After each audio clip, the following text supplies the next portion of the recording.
Listen Up with Jim Potts. Listen up, business owners, CFOs, human resource managers, and all managers and supervisors.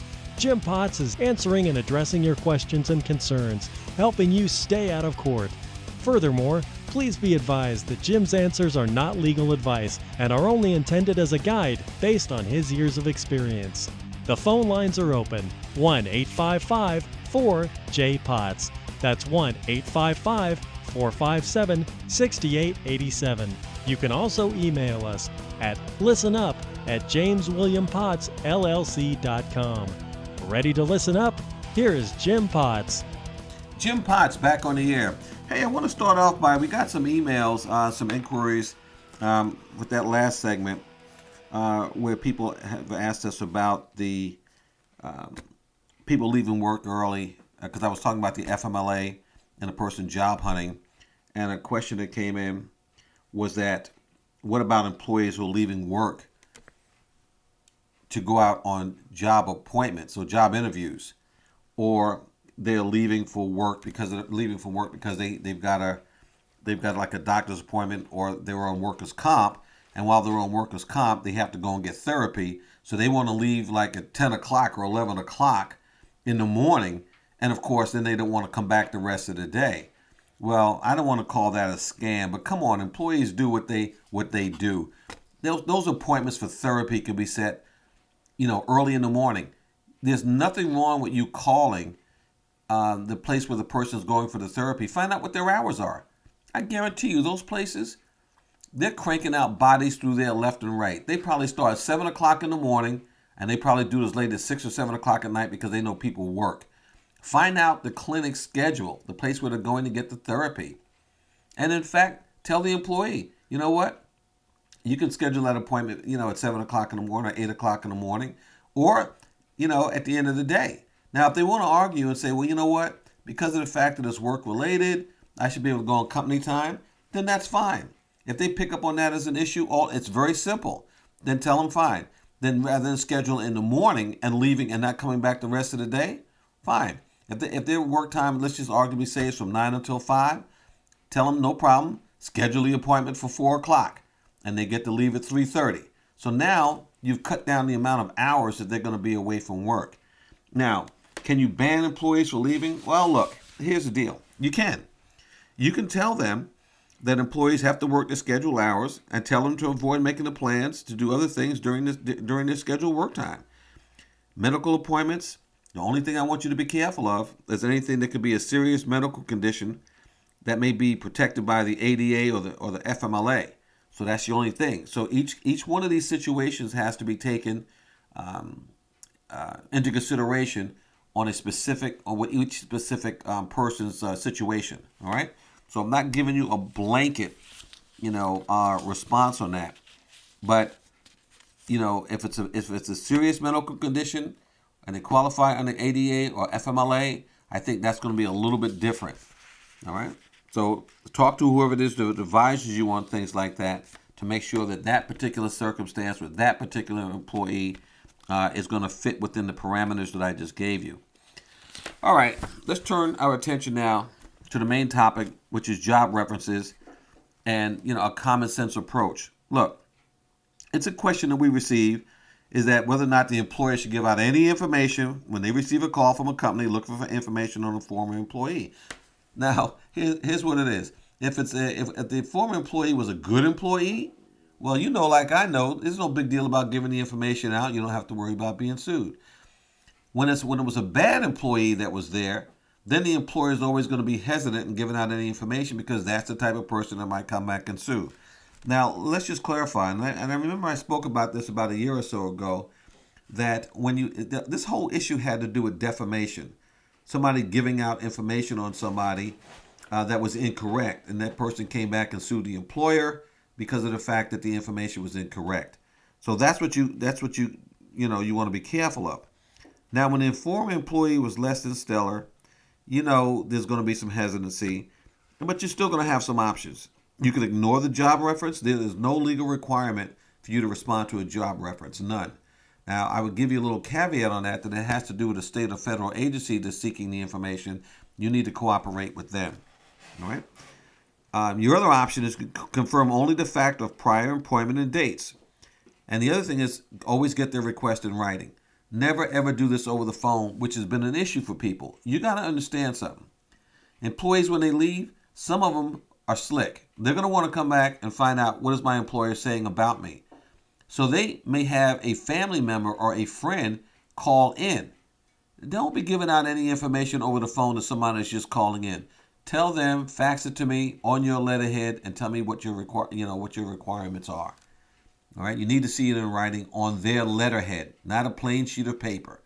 And at that time, you can then just confirm the prior dates of employment, and that's it. The other thing is, give a truthful negative reference, which is not a violation of the law. You have every right that if Jim was terminated for excessive absenteeism or tardiness, there's nothing wrong with that, as long as the information is truthful.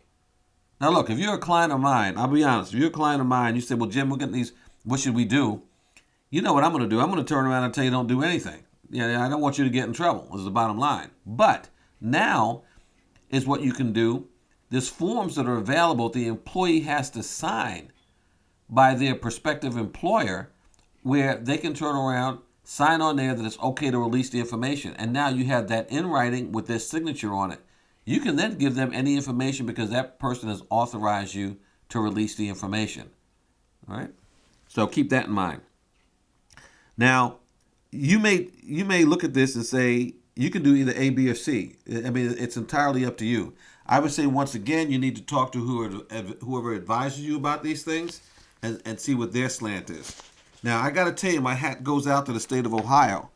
The state of Ohio actually created a privilege for employers to provide information about the job performance of a former employee to a prospective employer. And I think that's incredible. I think that's great. And I'm going to read part of the privilege to you.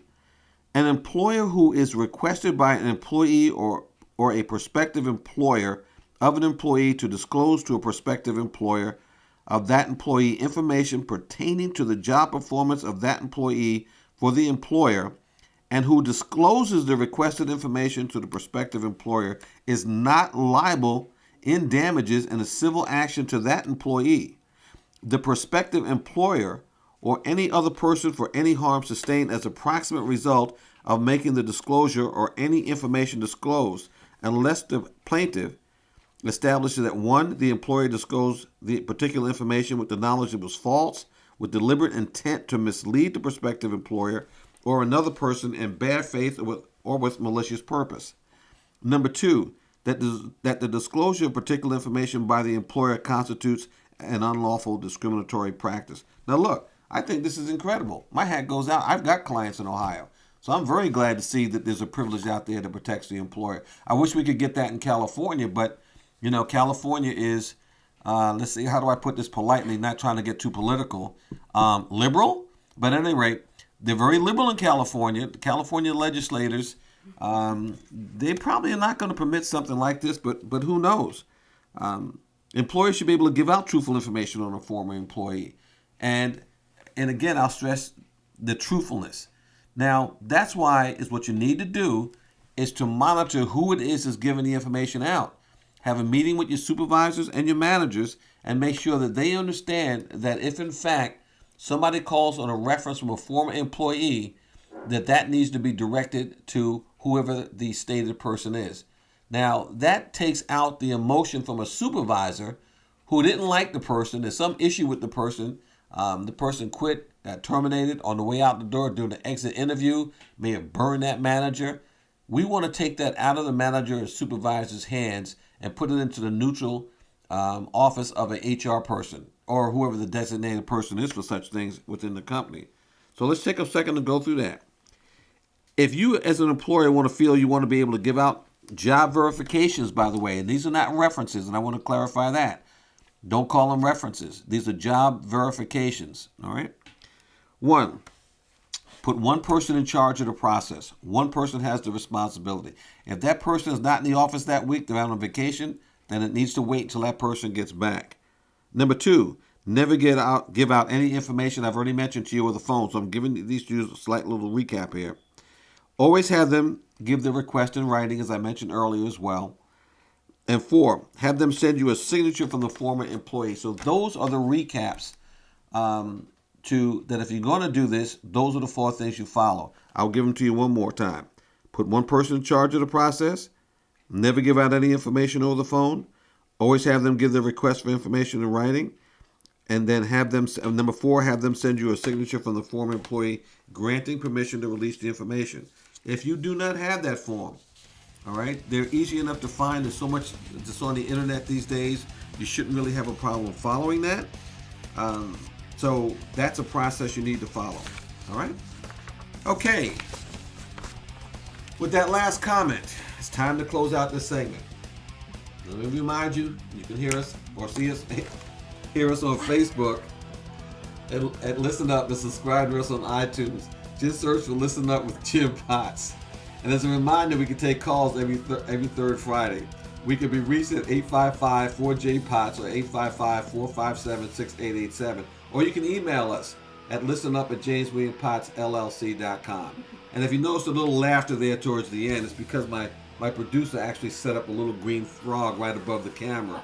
And she's trying to get me to laugh, but I'm trying not to do it. But at any rate, I'm Jim Potts, and I will continue to fight the fight. See you next time, and thanks for listening.